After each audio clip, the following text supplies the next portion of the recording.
guys na ako i-share sa inyo nga video. Basin ini guman ako upload ani, iban ako sa Facebook, iban ko sa TikTok. So wala man guni siya napalabas sa media no. So sa TikTok na ko ni siya nakita. Akong i-share sa inyo ha. Kamo na lang judge ani kung tinuod ba niyang testimony kabahin ni sa panghitabo sa ato ang nasod nga grabe ang kaguliyang ug unsa gid ang tinuod. So kamo na judge ani mga bay. Let's go. Ako po si Michael Maurilio alias Rene. Hindi po ako pinilit na magsalita ng katotohanan. Kusang loob ko pong inilalahad ang mga nagawa kong kasalanan at mga plano laban kay Pastor Apollo C. Kibuloy at sa Kingdom Ministry. Ako po yung witness, kinuwang witness ni Senry Sauntiveros na nakatakip yung muka. Pero ngayon, hindi na sapagkat nagsasabi na ako ng totoo. Binayaran po ako ni Senry Sauntiveros para mag-testify laban kay PRRD, VP Sara at kay Pastor Apollo C. Kibuloy. Lahat ng sinabi ko at kasama ko doon na nag-witness sa Senado ay ginawa lamang ni Senry sa upang papagsakin si Pastor at ang buong kingdom at kunin ang kanilang mga ari-arian. Ngayon po ay hinahanap at tinatakot ako ni Senrisa.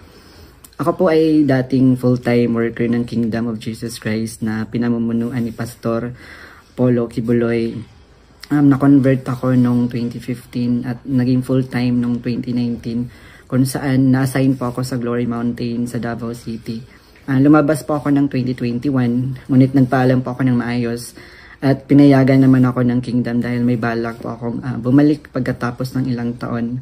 Noong January 2024, nag-vlog po ako kasama ang isang ex-full-time na si Lawrence Capuno dahil nagsimula na noon yung unang pagdinig na sa Senado sa pangunguna ni Senry Sauntiveros tungkol sa mga aligasyon ng sexual abuse at human trafficking na isinampalaban kay Pastor Apollo Kibuloy. Sa vlog na yun, pinasinungalingan namin yung mga claim ni Blenda Portugal alias Amanda at nung iba pa na pawang kasinungalingan lahat. Nung February 2024, kinontak ako ng isang ex-full-time na si Shishir Bandari at inalok na maging witness sa Senate investigation ni Senador Risa kapalit ng financial assistance. Pumayag ako dahil sa panahon din yun, nangangailangan din ako ng pera. Binigyan ako ni Shishir ng email ng opisina ni Senrisa upang magpadala ng formal na email. Kahit anong aking sabihin daw. Sabi niya kapag nakipag-usap ako sa kanila, sabihin ko lamang na taga-kingdom ako at lumabas na sa ministry at idagdag ko daw na sinasaktan ako ni Pastor. So sa aking email, sinabi ko doon na galing ako sa kingdom at lumabas noong 2021. Ilang araw pagkatapos noon, kinontak ako ng isang staff ni Senrisa na si Fiona upang makipag-meet sa akin through video call. Sa pag-meeting namin kay Attorney J. Becama, Chief of Staff ni Sen. Nondeveros, pinagawa ako ng affidavit tungkol sa mga gawain ko sa loob ng kingdom, mga transaction at operation na kinasangkutan ko. Ang isinulat ko doon ay pawang mga personal kong experience lamang at wala akong binanggit na pananakit, sexual abuse o human trafficking sa aking salaysay. Matapos kong ibigay yung affidavit, muli kaming nag-meet ni Attorney Becama. Pagkaraan ng 2 araw, binigyan niya ako ng revised affidavit na naglalaman na ng mga karagdagang aligasyon ng pananakit ni Pastor na hindi ko naman naranasan o nakita. Kasama rin dito yung maling pahayag na ako daw ay na-assign sa SMNA News kahit hindi totoo dahil ako ay nasa Glory Mountain mula 2019 hanggang 2021. Nandun din yung aligasyon na sa di umano ay nasaksihan ko tungkol sa mga baril na sangkot sina Sara Duterte at dating Pangulong Rodrigo Duterte na hindi naman totoo dahil wala naman akong nasaksihan na ganoong pangyayari. Pinilit din akong idagdag yung pangalan ni Senador Bongo at Senador Bato de la Rosa sa affidavit kapalit ng mas malaking halaga ng pera. Pero hindi ko na sila isinama kasi baka umattend sila sa hearing at magtanong at ma-corner ako. Yung pag-appear ko sa Senate ay may reward na 500,000 na ibinigay nila sa akin at dagdag na 500,000 nang isinama ko si Sara Duterte at si dating Pangulong Duterte. So 1 million po lahat ng binigay sa akin. Isang linggo before ang Senate hearing noong February 19, 2024, pinatira ako sa isang kondo kung saan ako ay biniriefing at tinuruan tungkol sa mga dapat na isasagot ko sa tanong ni Senador Risa. So sa araw ng hearing, umiyak ako dahil sa konsensya habang binabasa ko yung script na alam ko naman na hindi totoo at hindi ginawa ni Pastoro ng Kingdom. Pagkatapos ng hearing, tinago ako ni Sen Risa sa kanyang kondo sa Manila at inutusan na maghanap pa ng ibang pwedeng maging witness kapalit ng pera dahil may mga susunod pang hearing. Sa buong taon ng 2024, nanirahan ako sa kondo ni Sen Risa at nung January 2025, lumipat ako pansamantala sa isang safe house kung saan nakasama ko doon sina Mutabato at iba pang mga biktima ng extrajudicial killings. So sa bawat research o information na aking naibibigay sa Senado, nakakatanggap ako ng rewards na 12,000 na ibinibigay ni Sen Risa sa pamamagitan ng kanyang staff na si Sir Ryan. So sa kabilang sa mga na-research ko, nagawa kong research yung inimbentong Angel of Death daw ng Kingdom na inimbento ni alias Jackson, si Edward Masayon. Kabilang doon yung na-research ko yung mga member at yung mga general na nag-courtesy call kay Pastor. Noong August 29, 2024, nag-dinner meeting kami nila Blenda Portugal alias Amanda, kasama ang kanyang legal team na sina Attorney Joanna Paula Domingo at ng Office of the Special Assistant to the President at si Attorney Ian Interina at yung kasama yung abogado ko na si Attorney Ange May Bagudyo sa isang hotel sa Quezon City. Pinagplano nila kung paano idiin ang kaso ni Pastor at ininganyo akong mag-file ng kaso. Sabi ni Attorney Domingo na mas maganda mag-focus kami sa human trafficking dahil mahina ang kaso sa sexual abuse. Sabi pa ni Attorney Domingo na matalik siya na kaibigan ni Attorney Pearl Angelica Canada na dating abogado ng Kingdom at dating namuno sa Jose Maria College. Ayon sabi ni Attorney Domingo, sabi sa kanya ni Pearl na umalis na sila sa Kingdom at alagaan mo daw si Amanda at siya na ang humawak ng kaso laban kay Pastor. Kasamang kanyang kapatid na si Attorney Lady Jade Canada at si Shishir Bandari sa US na nabanggit ko na kumontak sa akin upang siraan si Pastor.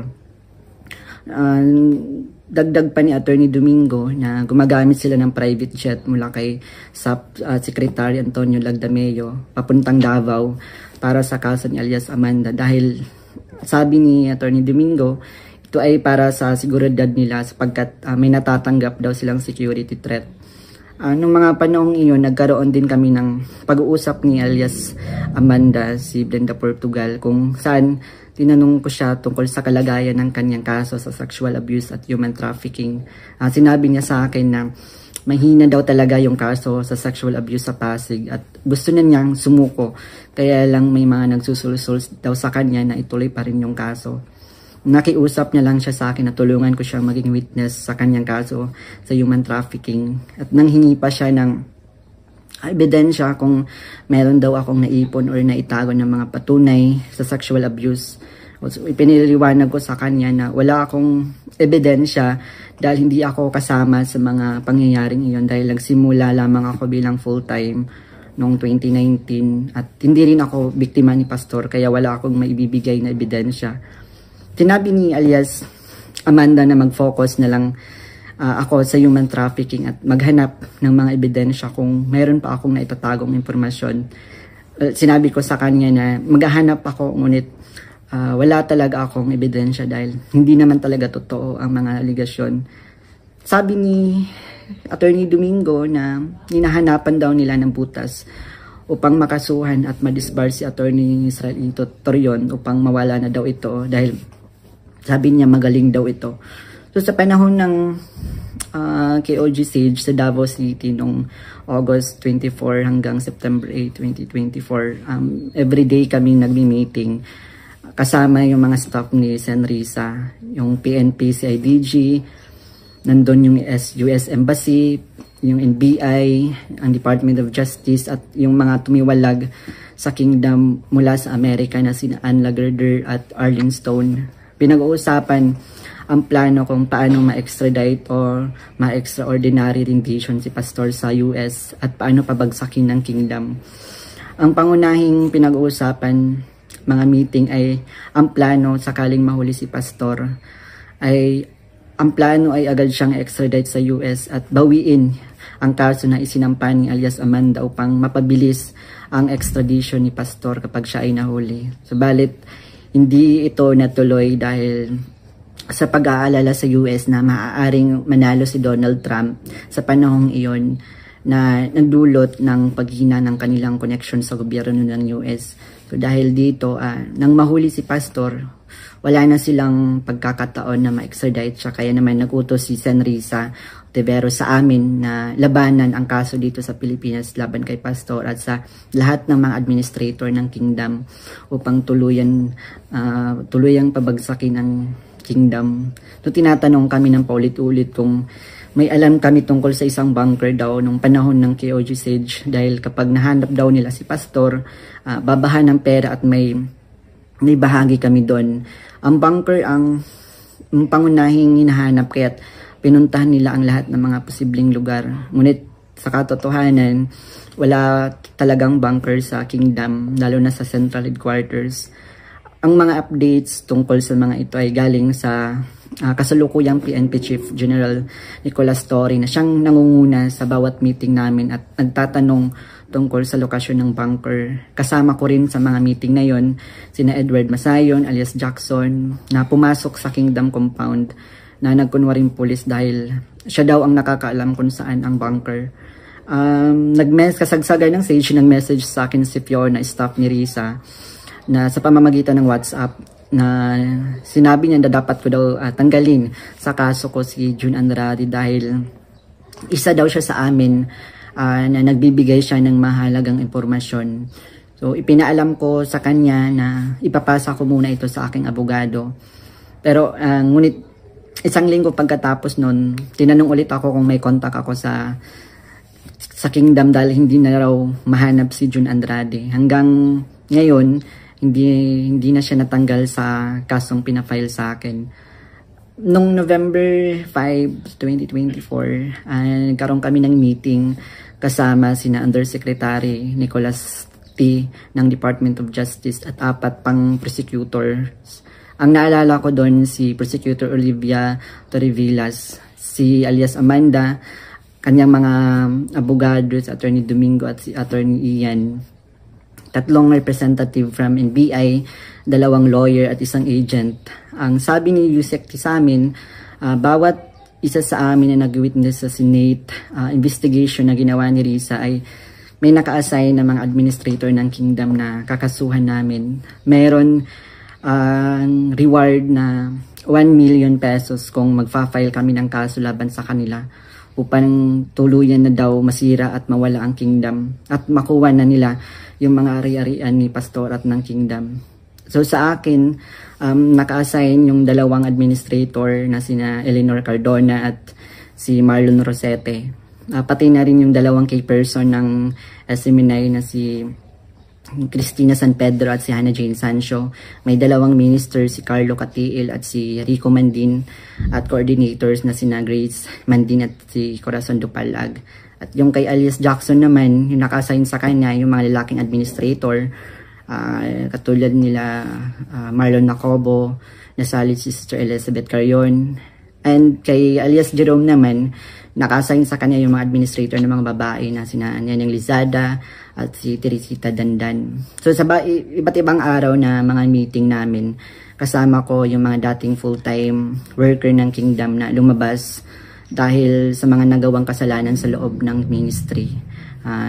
Doon sina Arlene Stone at Ann Lagerder na parehong sumasali through Zoom mula sa US na tinutulungan sila ng FBI. Si Regina Arevalo naman na siyang scriptwriter ng karamihan ng mga binabasa namin sa Senate hearing.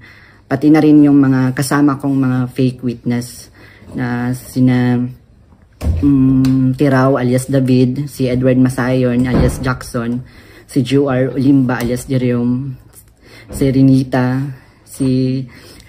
Hernandez, si Glenda Portugal alias Amanda, at kasama yung Chief of Staff ng office ni Senrisa na si Attorney J. Becama, at yung staff na si Fiona at si Faye. So hanggang sa ngayon, paggawa ko ng affidavit, patuloy ang surveillance at mga planong raid sa mga ari-arian ng kingdom, kabilang ang mga Kingdom Light Congregation sa iba't ibang bahagi ng Pilipinas, yung SMNI building sa Makati, yung KOG Central Headquarters sa Davao. Bukod dito, tinatarget din yung mga anak ng mga full-time workers bilang mga biktima daw ng human trafficking at child abuse.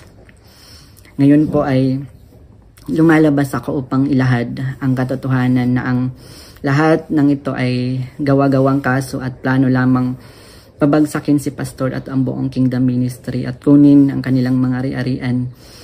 Hindi ko na masikmura yung mga ipinapagawa ni Senrisa na kasinungalingan at ang pamimilit niya na magsampa ako ng kaso kapalit ng pera. Wala pong ginawang mali si Pastor sa akin. Puro kabutihan ang aking naranasan habang nasa loob pa ng kingdom. Lahat ng ito, sinabi ko ay upang ipagtanggol ang katotohanan kahit nakakatakot dahil sa mga malalaking tao yung sangkot. Pero ito na yung panahon upang tumindig para sa katotohanan at humihingi ako ng tawad sa Kingdom family, lalo na kay Pastor Apollo Kibuloy sa mga nagawa kong mali at kasinungalingan. Og mao ni siya mga bay, no, kamo na lang judge kung tinuod ba niyang testimony o dili ba. Kamo na lang analyze. So thank you for watching. Keep safe po tayo lahat. God bless.